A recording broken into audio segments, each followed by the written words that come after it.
Hello बच्चों। आज हम लोग जो है इलेक्ट्रिक डायपोल के बारे में बताएंगे कि इलेक्ट्रिक डायपोल क्या होता है और इलेक्ट्रिक डायपोल मोमेंट क्या है, डायपोल एक्सिस क्या होता है, इसके बारे में जानने की कोशिश करते हैं। ठीक है, तो देखो, जब दो इक्वल एंड अपोजिट चार्ज बहुत छोटे डिस्टेंस के साथ जब बहुत सेपरेट होता है तो इसको इलेक्ट्रिक डायपोल कहा जाता है। इक्वल एंड अपोजिट चार्ज होना चाहिए, यहाँ पर माइनस की हुई तो यहाँ प्लस की होना चाहिए, और अगर ये बहुत छोटे डिस्टेंस के साथ सेपरेट है तो हम इसको इलेक्ट्रिक डायपोल कहते हैं। अगर आप यहाँ पर अगर 2q चार्ज ले लोगे और यहाँ पर अगर केवल q चार्ज लोगे तो ये डायपोल नहीं बन पाएगा। इलेक्ट्रिक डायपोल के लिए हमेशा जो है इक्वल एंड अपोजिट चार्ज होना चाहिए। ये अगर पॉजिटिव चार्ज है तो ये नेगेटिव चार्ज होना चाहिए। ठीक है, इक्वल भी होना चाहिए। इक्वल है, माइनस की हुए तो यहाँ प्लस की, यहाँ -2 की हो तो यहाँ +2 की होना चाहिए, -3 की हुए तो +3 की होना चाहिए। मतलब मेरा कहने का मतलब ये है कि जब इक्वल एंड अपोजिट चार्ज जब बहुत छोटे डिस्टेंस के साथ जब सेपरेट होता है तो उसको इलेक्ट्रिक डायपोल कहा जाता है। तो ये जो है आपका क्या है, इलेक्ट्रिक डायपोल है। ठीक है ना। अब हम जब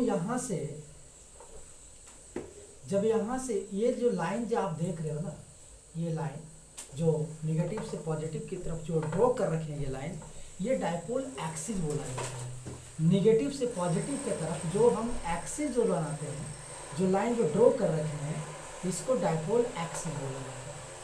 ठीक है, अगर हम इसका कुछ अगर नाम दे देते हैं, जैसे मान लो ये पॉइंट है, ये मेरा बी पॉइंट है, तो ए बी जो है मेरा क्या है, डायपोल एक्सिस होगा। डायपोल एक्सिस है। डायपोल एक्सिस ए बी जो है क्या है, डायपोल एक्सिस है, जिसको हम इसके मैग्नीट्यूड को जो है हम यहाँ पर 12 मानते हैं। 12 लेके चला जाता है।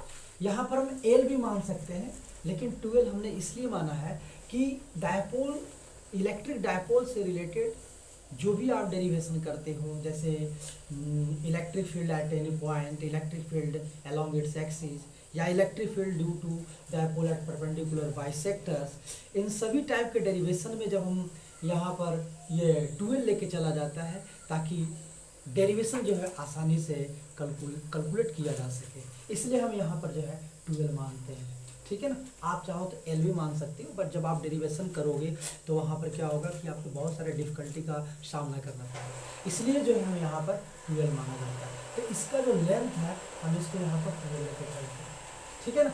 तो डायपोल एक्सिस का जो लेंथ है वो 12 है। ठीक है, डायपोल एक्सिस के तरफ जो है हम जो लाइन ड्रॉ करते हैं उसको डायपोल एक्सिस बोला जाता है। ठीक है, तो ये जो होता है ये डायपोल एक्सिस है। ठीक है, डायपोल मोमेंट क्या है? डायपोल मोमेंट होता है कि जब हम दोनों के बीच का डिस्टेंस और किसी एक चार्ज के जब हम मल्टीप्लाई करते हैं तो डायपोल मोमेंट की वैल्यू फाइंड होती है।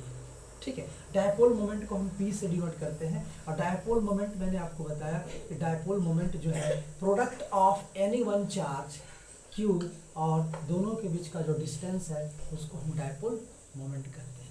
ठीक है, डायपोल मोमेंट भी क्या है, जैसे हमारा L वेक्टर क्वांटिटी है तो ये जो हमारा जो होगा डायपोल मोमेंट भी क्या होगा, एक वेक्टर क्वांटिटी होगा, और डायपोल मोमेंट का भी डायरेक्शन उसी तरफ होगा जिस तरफ डायपोल एक्सिस है, तो डायपोल मोमेंट भी इसी तरफ है, ये डायपोल मोमेंट। ठीक है, तो डायपोल मोमेंट का अगर मैग्नीट्यूड निकालोगे तो मैग्नीट्यूड की वैल्यू हो जाएगी 2qL। ये जो है डायपोल मोमेंट का मैग्नीट्यूड का फॉर्मूला है। डायपोल मोमेंट यहाँ पर जो है ये वेक्टर फॉर्म में है। ठीक है, तो ये जो है डायपोल मोमेंट है। अगर आप लोग को समझ में आए तो लाइक करें, शेयर करें। ठीक है, ओके।